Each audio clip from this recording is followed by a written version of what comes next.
하나님의 평강이 우리 모든 분들에게 있기를 주의 이름으로 축복드립니다. 오늘은 다니엘서 6장 1절에서 10절 말씀 중심으로 해서요. 불이익을 알고도 믿겠습니까? 라는 제목으로 하나님 말씀을 좀 보도록 하죠. 믿음으로 사는 것이 불이익이 주어지는 세상에 살고 있다면 나는 어떻게 살 것인가? 한번 이렇게 한번 생각해 보셨습니까? 그것을 알면서도, 이 불이익이 주어진 것을 알면서도 믿음으로 하나님 뜻대로 살겠습니까? 아니면 적당하게 믿음의 모양만 유지하며 살기가 쉬울까요? 다니엘은 청소년 때에 바벨론으로 끌려왔습니다. 그리고 모국인 유대는 바벨론에 의해 완전히 멸망당했습니다. 그런데도 다니엘과 또 그 세 친구, 잘 아시죠? 하나냐, 미사엘, 아사랴. 이 친구들은 이 바벨론에서 죽음의 위협에 직면해도 온전히 하나님만을 섬겼죠. 그래서 하나님께서 그들을 높여주셨는데, 특히 다니엘은 이 바벨론 제국이 페르시아 제국에 의해서 패망한 이후에도 페르시아 총리가 되었습니다. 이 본문에 언급된 페르시아 이 다리오 왕은 제국 전체를 행정 개편을 하면서 총리 셋을 두었는데, 바벨론의 관료였던 다니엘을 수석 총리로 임명했어요. 그런데 이것이 사실은 하나님께서 함께 하지 않으면 이 불가능한 일이죠. 다니엘은 멸망당한 유대의 포로예요. 게다가 바벨론 제국의 관료인데 페르시아 제국에서도 최고의 자리에 등용이 되었습니다. 근데 이게 무엇을 의미하냐면, 하나님을 신뢰하고 그 뜻대로 행하는 자를 하나님이 책임지신다는 것을 보여준 거예요. 아무리 시대와 사회가 어렵고 힘든 상황이라 하지만 하나님이 함께 하시면 능히 감당하게 하신다. 전능하신 하나님이 함께 하시는데 조건과 환경은 큰 문제가 되지 않습니다. 중요한 것은 하나님 보시기에 내가 합당한 자가 되는 것입니다. 제가 그 화장품은 별로 이렇게 잘 알지 못하지만, 그래도 이 꽃을 든 남자, 다나한, 하도 이게 선전을 들어가지고 좀 떠올라요. 근데 그 회사가 소망 화장품이라는 그 화장품에서 나온 건데요.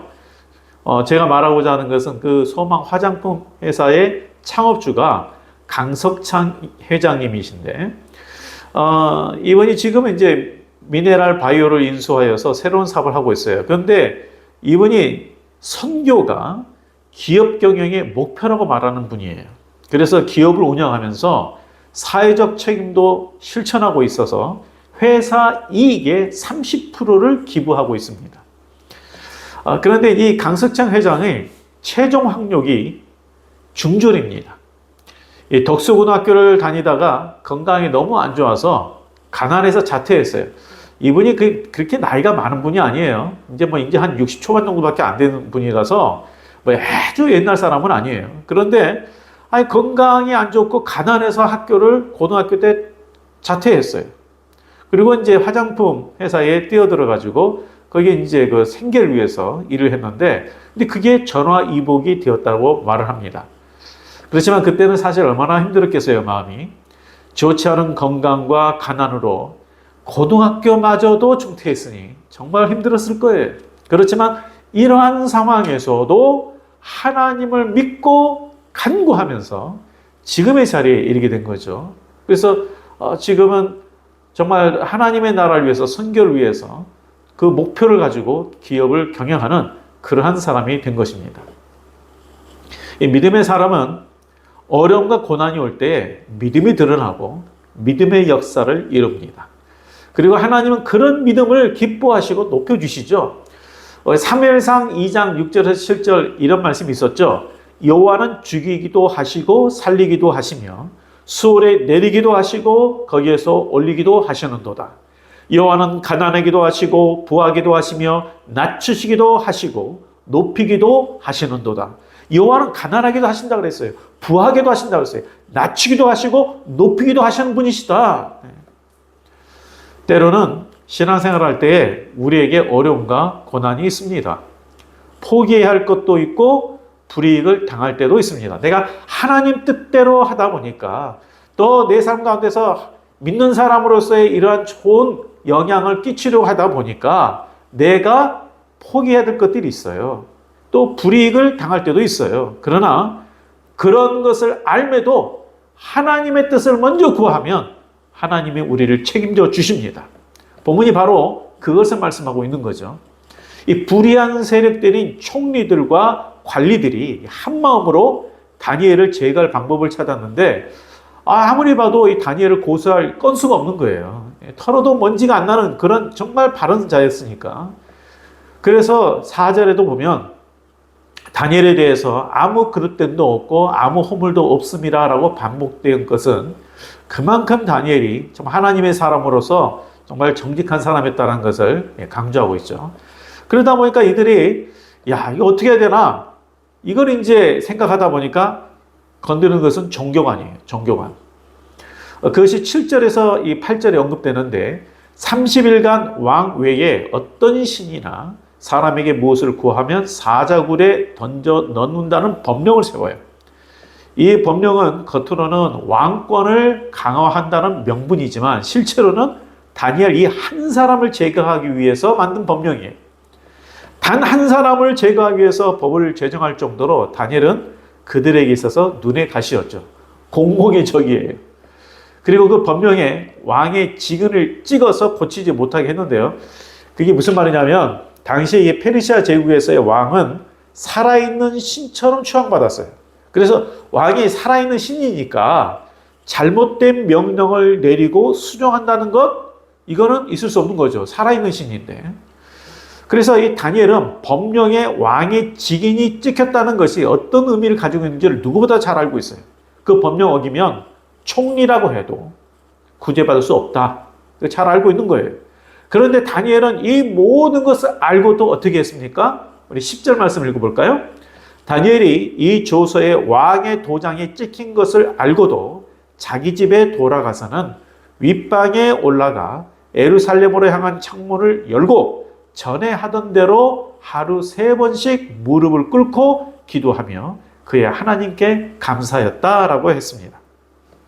우리 생각에는 이렇게 죽이려고 혈안이 되어서 감시하고 있는 상황이라면 30일 동안만 창문 닫고 기도하면 되지 않나? 기도 안 하는 것도 아니고 창문 닫고 기도하면 되지 않나? 우리는 그렇게 생각할 수도 있잖아요. 그런데 아마 다니엘은 창문 닫고 기도해도 감시하는 눈에 의해서 그 기도하는 것을 알게 될 수도 있으니까 오히려 떳떳지 못하다고 생각했는지 창문을 열고 이전처럼 하루 3번 무릎을 꿇고 기도했다라고 했습니다. 그러니까 자기를 제거하려는 계략임을 알면도 불구하고 전과 같이 하나님께 기도하며 감사했다는 거예요. 근데 여기서 이 다니엘이 어떤 자세로 기도했는지가 또 중요해요. 하나님께 감사하는 기도를 했어요. 이 어려운 시기에 하나님 도와달라고 기도하거나 피할 길을 열어달라고 기도하기보다는 감사하며 기도했어요. 이것이 하나님께 온전히 맡기는 자, 곧 신뢰하는 자의 기도죠. 하나님은 바로 이러한 믿음과 감사의 자세를 이 믿음의 기도, 감사의 기도를 기뻐하신 거예요. 이 때때로 우리의 삶에 어려움이 닥치고 또 재정의 압박, 미래 불안감으로 인해서 낙심도 되고 또 믿음이 흔들릴 때도 있죠, 우리에게. 그런데 이런 어려움과 고난이 닥칠 때 믿음이 드러나는 것 같아요. 그때 내 믿음이. 평탄할 때는 내 믿음이 어느 정도 되는지 잘 몰라요. 그런데 정말 어려움에 닥쳤을 때 그때 내 믿음의 진가가 드러나요. 정말 내가 하나님을 신뢰하는지 아니면 내가 믿고 있다라고 잘못 착각하고 있는지 이게 드러나요. 근데 분명한 것은 내가 하나님을 신뢰하면 하나님은 나를 책임져 주신다는 사실이에요. 내가 하나님 신뢰하면 하나님은 반드시 나를 책임져 주세요.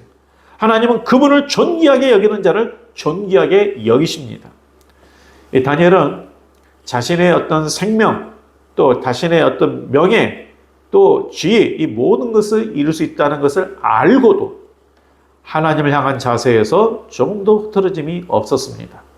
당장 지금만 생각하면요, 불의와 타협하고 그리고 이익을 추구하는 것이 좀 더 잘 될 것 같아요. 그러나 믿음은 당장 이익을 추구하는 것이 아니라 하나님의 뜻을 추구하는 것입니다. 그래서 하나님이 그 믿음을 기뻐하시는 거예요. 그래서 예수님께서 말씀하셨잖아요. 먼저 그의 나라와 그 의를 구하면 이 모든 것은 너에게 더하시리라. 그러니까 하나님의 뜻을 구하는 자에게 이 모든 것 더하신다라고 말씀하신 거예요. 이 다니엘은 법령을 어긴 대가로 이 총리직도 박탈당하고 사자굴이라는 죽음의 장소로 보내졌죠. 지금까지의 어떤 모든 지위와 또 생명을 다 잃게 된 거예요. 그런데 다니엘이 이렇게 될 줄을 모르고 했습니까? 이걸 다 알았죠. 알매도 불구하고 한 거예요. 그런데 알매도 불구하고 하나님의 뜻이 더 중요하니까, 하나님의 뜻대로 행하는 것이 더 중요하니까 한 거예요. 하나님 앞에서 신실한 믿음을 지키는 것이 더 중요했기 때문에 그런 상황에서도 기도하면서 감사했어요. 그 결과 하나님께서 다윗을 보호하셨고 모든 왕과 신하들 앞에서 하나님 되심을 나타내셨어요. 우리 성도님들, 우리가 믿음의 선택을 할 때 어려움과 불이익이 있을 때도 있습니다. 우리가 믿음의 선택을 하면 항상 하나님이 우리와 함께 하시고 도우심으로 형통함만 있는 게 아니잖아요. 어느 기간 동안은 정말 불이익이 있을 때가 있고 어려움이 있을 때가 있습니다. 시련의 때가 있을 때가 있습니다. 그럼에도 하나님을 신뢰하고 하나님의 뜻을 행하면 당장은 어려움이 있을 수 있지만 하나님이 나의 삶을 반드시 책임져 주십니다. 성도님들, 하나님께 맡기십시오. 그것이 신뢰입니다. 그것이 신뢰예요. 나에게 믿음대로 살아가는 것이, 하나님의 뜻대로 하다 보니까 여러 가지 어렵고 힘든 일이 있다 할지라도 그 모든 것 맡기십시오. 그게 신뢰고요. 그 신뢰가 하나님의 역사와 보호하심을 경험하게 합니다.